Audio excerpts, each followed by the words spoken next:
Revenue శాఖ ఇటీవల drone కెమెరాతో రీసర్వే నిర్వహించింది. ఈ రీసర్వేలో ఎలాంటి పొరపాట్లు ఉండవని, అన్నీ సక్రమంగా ఉంటాయని రెవెన్యూ శాఖ ఊదరగొట్టింది.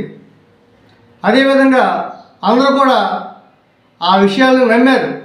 కానీ డ్రోన్ కెమెరాతో తీసినటువంటి రీసర్వేలో కూడా కొన్ని పొరపాట్లు ఉంటాయని చిన్న అనుమానం కలకమానదు.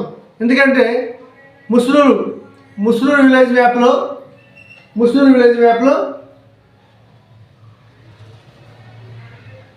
నల్ల చెరువు పక్కనే పెద్ద కొత్త చెరువు ఉంది, ముస్లూరులో ఉంది. కానీ ఈ మ్యాప్లో పెద్ద కొత్త చెరువు కనిపించట్లేదు.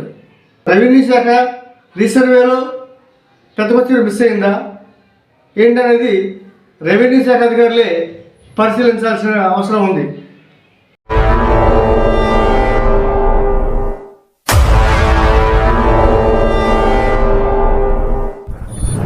ప్రజా టీవీ, ప్రజాపక్షం, ప్రజల కోసం.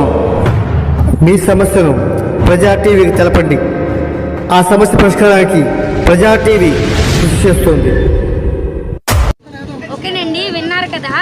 మా ప్రజా టీవీని సబ్స్క్రైబ్ చేయండి, షేర్ చేయండి, అలాగే కామెంట్ కూడా పెట్టండి, నచ్చితే లైక్ కూడా చేయండి.